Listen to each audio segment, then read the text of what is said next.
Hello दोस्तों, एक बार फिर से आप सभी का स्वागत है आपके यूट्यूब चैनल हिंदी के तार में। तो जैसा कि आप सभी भाई बहनों और मित्रों को मैं कहती हूँ कि आप लोगों को हिंदी साहित्य से संबंधित किसी भी प्रश्न का उत्तर यदि नहीं मिल रहा है तो हमारे चैनल हिंदी के तार पर आइए और कमेंट सेक्शन में अपने प्रश्न को मुझसे पूछिए। मैं जल्द से जल्द उस प्रश्न का उत्तर आप लोगों के लिए लेकर आऊँगी। ऐसे ही आज हम लोग एक सखी के कमेंट के आधार पर वीडियो लेकर आए हैं, जो कि है सारिका पत्रिका पर टिप्पणी। आज हम लोग इस वीडियो के माध्यम से सारिका पत्रिका की विशेषताएं और वो किस प्रकार से बाकी पत्रिकाओं से अलग है, इन सारी चीज़ों के विषय में जानने का प्रयास करेंगे। तो आइए चलिए बिना समय गंवाए हम लोग वीडियो शुरू करते हैं। तो सबसे पहले हम लोग भूमिका लिखते हैं। तो भूमिका में ही मैंने कोशिश की है कि सारिका पत्रिका के विषय में आप लोगों को मैक्सिमम चीज़ें बता दूँ, ठीक है। तो आइए चलिए हम लोग शुरू करते हैं। सारिका टाइम्स ऑफ इंडिया समूह द्वारा प्रकाशित एक प्रतिष्ठित मासिक साहित्यिक पत्रिका थी, जिसने लगभग 3 दशकों तक हिंदी पाठकों के दिलों पर राज किया। 1960 में अपनी शुरुआत के साथ इसने हिंदी कहानी के परिदृश्य में क्रांति ला दी। उस दौर में जब कविता और उपन्यास का बोलबाला था, तब सारिका ने पूरी तरह से कहानी विधा पर अपना ध्यान केंद्रित किया और उसे साहित्य की मुख्य धारा में ला खड़ा किया। इस पत्रिका ने न केवल स्थापित लेखकों की रचनाओं को प्रकाशित किया, बल्कि अनगिनत नए रचनाकारों को भी एक राष्ट्रीय मंच प्रदान किया। सारिका पत्रिका हिंदी साहित्य के इतिहास में एक स्वर्णिम अध्याय की तरह है। यह केवल एक पत्रिका नहीं थी, बल्कि हिंदी कथा साहित्य, विशेषकर कहानी विधा को एक नई पहचान, दिशा और लोकप्रियता देने वाला एक प्रमुख मंच थी।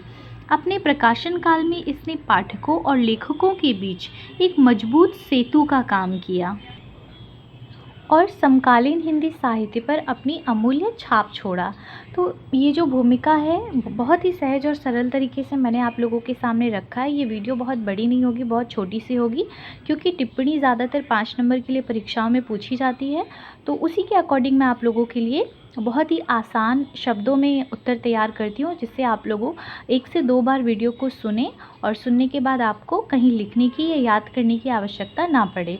इसीलिए अभी भूमिका में ही मैंने इसके बारे में सब कुछ बता दिया, लेकिन फिर भी 2-3 पॉइंट मैं इसकी विशेषताएं भी आप लोगों को बता दे रही हूँ, जिससे क्या हो कि आप लोग इजीली जो है पॉइंट आउट आपके दिमाग में लाइक पॉइंट्स रहें और आप इजीली लिख पाएँ एग्ज़ाम्स में, ठीक है।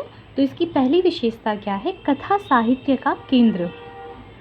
सारिका पत्रिका का मुख्य केंद्र हिंदी की बेहतरीन कहानियों को प्रकाशित करना था। इसने नए और स्थापित दोनों तरह के लेखकों को एक मंच प्रदान किया, ठीक। दूसरा बिंदु क्या है? समकालीन मुद्दों पर जोर देना। इस पत्रिका ने उस समय के सामाजिक, राजनीतिक एवं सांस्कृतिक मुद्दों को कहानियों के माध्यम से प्रमुखता से उठाया। इसकी कहानियाँ, इसकी अर्थात सारिका पत्रिका की कहानियाँ जीवन के यथार्थ के करीब होती थीं। इस पत्रिका में प्रकाशित कहानियाँ अक्सर सामाजिक यथार्थ, आम आदमी के संघर्षों, बदलते मानवीय रिश्तों और शहरी जीवन की जटिलताओं को दर्शाती थीं, ठीक। तीसरा बिंदु क्या है? कहानी प्रतियोगिता।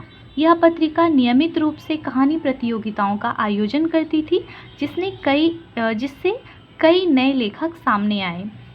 तो दोस्तों, इस प्रकार से सारिका पत्रिका का एक संक्षिप्त सा परिचय और कुछ विशेषताओं के साथ आप लोगों के सामने रहा है। इसमें थोड़ी बहुत पढ़ने के समय मेरी कुछ गलतियां हुई हैं, जिनके लिए मैं माफ़ी चाहूँगी। मैं कोशिश करूँगी अगली वीडियो में ये गलती ना हो, ठीक है। अब हम लोग देख लेते हैं निष्कर्ष। बिना निष्कर्ष के हर आंसर अधूरा होता है, ठीक। तो हम लोग निष्कर्ष की ओर बढ़ते हैं और देखते हैं निष्कर्ष क्या लिखा जा सकता है। निष्कर्ष क्या है? भले ही 1990 के दशक में सारिका का प्रकाशन बंद हो गया, लेकिन हिंदी साहित्य में इसका योगदान अमिट है। इसने पूरी एक पीढ़ी के पाठकों और लेखकों को प्रभावित किया। सारिका एक ऐसी पत्रिका थी जिसने हिंदी कहानी को घर घर तक पहुंचाया और उसे लोकप्रिय बनाया। आज भी साहित्यिक चर्चाओं में सारिका और उसके दौर की कहानियों का जिक्र सम्मान के साथ किया जाता है। तो इस प्रकार से दोस्तों, सारिका पत्रिका के विषय में मैंने एक छोटा सा परिचय आप लोगों के सामने रखा है। मैं आशा करूँगी कि आप लोगों को यह समझ में आए। इसके अतिरिक्त भी आपको कोई समस्या होती है समझने में या आंसर आपको लगता है कि आपके अकॉर्डिंग नहीं है, तो भी आप बिल्कुल कमेंट सेक्शन में जो भी आपको प्रॉब्लम्स हो रही हैं, आप कमेंट सेक्शन में अपनी प्रॉब्लम्स को मेरे साथ साझा करिए। मैं आप लोगों के लिए सारे सॉल्यूशंस लाने की पूरी कोशिश करूँगी। वीडियो अच्छी लगे तो वीडियो को लाइक करें, चैनल पर नए हों तो चैनल को सब्सक्राइब करें और साथ ही साथ अपने दोस्तों के साथ भी इस वीडियो को साझा करें। धन्यवाद।